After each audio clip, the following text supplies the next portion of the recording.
মানে তার ছেলে অলরেডি, এদের দুজনকে আমরা আজকে একসাথে পেয়ে গেলাম। তো এতক্ষণ ফ্রেন্ডস তোমাদের প্যান্ডেলের ব্যাপারে পুরো ডিটেলসটা দেখালাম। এবার আমরা এই উইলিয়াম দার মুখ থেকে কিছু শুনে নেবো যে প্যান্ডেলের কাজ কতদূর এগোলো বা আর কতটুকু বাকি আছে। তো উইলিয়াম দা, মানে কতটুকু কাজ এগোলো বা কতটুকু আর বাকি আছে? আমাদের স্ট্রাকচারের কাজ মোটামুটি 90% কমপ্লিট, 10% বাকি আছে। এবং আমাদের কাঠের কাজ চলছে এখন ভেতরেও আমাদের 90% কাঠের কাজ শেষ। আমরা আস্তে আস্তে আগাচ্ছি এখন বাইরের দিকে। তো বাইরে আমরা মানে এর মধ্যেই শেষ করে দেবো আশা করি। মানে প্রাকৃতিক দুর্যোগ তো দেখা দেয়, তার মধ্যে দিয়েও আমাদের লড়াই করতে হচ্ছে। এই লড়াইটা করেও আমাদের ঠিক টাইম মতো আমাদের শেষ করতে হবে। আচ্ছা উইলিয়াম দা, মানে একটা কথা জিজ্ঞেস করছি, এই যে এত যে ঝিনুকের যে কাজটা হবে বলতে, এটা কি খালি ভেতরে হবে না বাইরেও যে কাজটা থাকবে ওখানেও ঝিনুকের কাজটা থাকবে? না না, এটা হচ্ছে টোটাল থিমটাই হচ্ছে বাইরে ভেতরে গলিতে সব সামুদ্রিক ঝিনুক, যে সামুদ্রিক জিনিসটাই ঝিনুকে, মানে বাইরেও ঝিনুক ভেতরেও ঝিনুক। লক্ষ লক্ষ ঝিনুকের মাধ্যমে, হস্তশিল্পের মাধ্যমে পুরো প্যান্ডেলটা ফুটিয়ে তোলা। আচ্ছা, ঝিনুক গুলো মানে কি দীঘার ঝিনুক হচ্ছে না পুরী থেকে আসছে? আমরা বিভিন্ন জায়গা থেকে এক একটা আইটেম এক এক জায়গা থেকে আমরা ঝিনুকের কালেকশন মধ্যে আবার করছি। কোয়ালিটি থাকে, আলাদা আলাদা জায়গা থেকে আলাদা আলাদা রকম নিয়ে আসছে। আচ্ছা, এবারে যে ঠাকুর, আগেবারে যেরকম চমক ছিল, যেটা যে কত মানে সোনা ঠাকুরের যে ব্যাপারটা, এবারে গোল তাদের এই 3-4 দিন আগে কমিটি আমাদের সঙ্গে মিটিং হলো, ঠাকুর কিভাবে সাজানো হবে। হ্যাঁ, সাজানো হবে। তো সেইগুলো আমরা মিটিং এ সিদ্ধান্ত হলো, গত বছর সেল করলো গোল যে অলংকার যত কেজি সোনা দিয়ে সাজিয়েছিল, এবার তার থেকে কিছু পরিমাণ বেশি সোনা থাকবে। আর আমরা তো অনেকে আমাদের কমেন্টে লিখছিল যে এত বৃষ্টি হচ্ছে, সবাই খুব চিন্তায় ছিল মানে কি হবে, মানে অনেক প্যান্ডেলে অনেক জায়গায় জল জমে গেছে। তো এসে দেখলাম যে না, মানে বৃষ্টির মধ্যে মোটামুটি এখানে তোমাদের যে ব্যবস্থা দেখছি যে মাঠে পুরো শুকনো, মানে যেটা দেখালাম আমরা আমাদের দর্শকদেরও, তাই না, পুরো মাঠ শুকনো, যার ধারে মানে কাজের কোনো এখানে অসুবিধা হয়নি। মানে তোমাদের এখানে স্পেশালি দেখছি যে পুরোপুরি ভাবে কাজ চলছে পুরো ইয়েতে। আর মোটামুটি এই ঝিনুকের কাজটা কবে শুরু হবে? ঝিনুকের যে ডিজাইনের কাজ সেটা আমার গোডাউনে হচ্ছে, অলরেডি শুরু হয়ে গেছে। আচ্ছা আচ্ছা, আমরা সেগুলো এখান থেকে মেজারমেন্ট নিয়ে আমরা গোডাউনে করছি।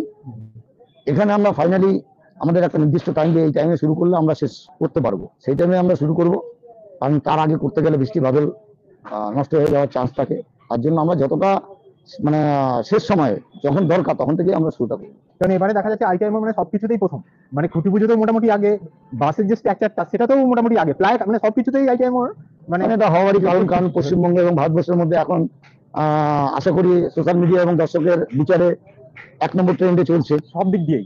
তো সেটাকে কমপ্লিট করতে গেলে একটু টাইম লাগবে, সেই টাইমটা গুগলের বিচারে 1 নম্বর ট্রেন্ডিং এ চলছে এটা।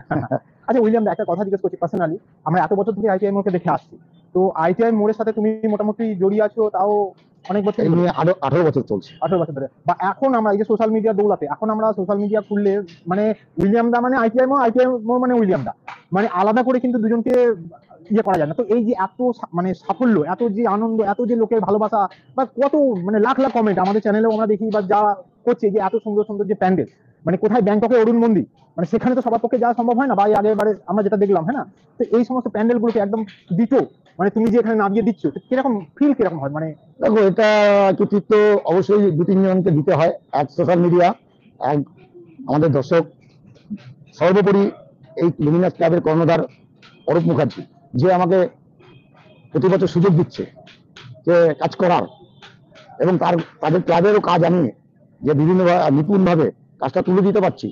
যেমন আমরা যে নেটের মাধ্যমে টুইন টাওয়ার, ও ছবি দেখলে আচ্ছা আচ্ছা মিস্ত্রি ডেকোরাস চিন্তা করবে।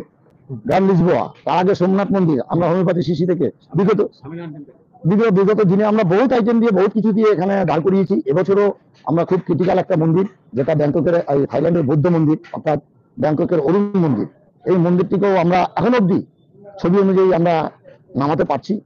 আর দর্শকদের এই ভালোবাসা, দর্শকদের এই আমার কাছে খুব গর্ববোধ হয়, তাদের আমার তরফ থেকে ধন্যবাদ প্রণাম জানাই। আচ্ছা, এক সেকেন্ড, একটা লাস্ট প্রশ্ন, যে এই ধরনের এই যে আইডিয়াটা, মানে এই যে টেমপ্লে বা এই যে, মানে এটা কি খালি তোমার মাথার থেকে না ক্লাব সদস্য বা তাদের মাথার থেকেও এটা আসে? মানে অ্যাকচুয়ালি আমরা প্রথম ক্লাব খুব মাথা এই নিয়ে চিন্তা করতো, কিন্তু এমন 18 বছরে এমন একটা সম্পর্ক দাঁড়িয়ে গেছে যেটা আমার উপরে 100% এর একটা বিশ্বাসের মধ্যে আছে। তো আমি শুধু কালেকশন করি বা কোনটাই এবছর করলে কি হবে, আমি 2-4টে মডেল অরূপ মুখার্জি তার সঙ্গে আলোচনা করি, এবং সেক্রেটারি থাকে তাদের সঙ্গে একটু আলোচনা করি যে আপনাদের এবার একটু চয়েস করুন। তো তারপর আলোচনার মাধ্যমেই সেটা নির্ধারণ হয়। আচ্ছা তুমি এবার দর্শকদের মানে টোটাল, এটা এখন এটা ন্যাশনাল নয় মানে ইন্টারন্যাশনাল লেভেলে, মানে আমি তোমাকে একটা জিনিস জানি রাখছি যে বাংলাদেশ থেকে, পাকিস্তান থেকে, সৌদি আরব থেকে সব থেকে বেশি আমাদের কমেন্ট মানে এগুলো এই তিনটে, এমনিতে সব দেশই দেখে, আর ওরা কমেন্ট করছে, দেখছে, ফলো করছে, বা অনেকে হয়তো আসেও। তো মানে কি বলবে তুমি সবাইকে? আমি এইটুকু বলবো, তাদের ভালোবাসা নিয়ে, ভালোবাসা আশীর্বাদ নিয়ে আপনারা আরো আশীর্বাদ করুন। যারা বিদেশ থেকে, আমাকেও অনেকে ফোন করে, আসতে পারছেন না, তাদের জন্য আমাদের সোশ্যাল মিডিয়া ভাইরা আছেন, তাদের মাধ্যমে দেখবেন, পারলে একবার আসবেন, দেখে যাবেন। আর আপামর পশ্চিমবঙ্গ এবং ভারতবর্ষ সব দর্শনার্থীদের বলবো, রবীন্দ্রনাথ ক্লাব এবং আমার তরফ থেকে আমন্ত্রণ রইল। গতবার যেরকম স্মুথলি মণ্ডপ, লাইটিং এবং প্রতিমা দর্শন করতে পেরেছেন, এবছরে সব রকম ব্যবস্থা গ্রহণ করা হয়েছে। নিশ্চিন্তে একদম ঠাকুর সবকিছু দর্শন করতে পারবেন, এটুকু আশা রাখি। ওকে, থ্যাংক ইউ, ধন্যবাদ, ধন্যবাদ। মানে তোমরা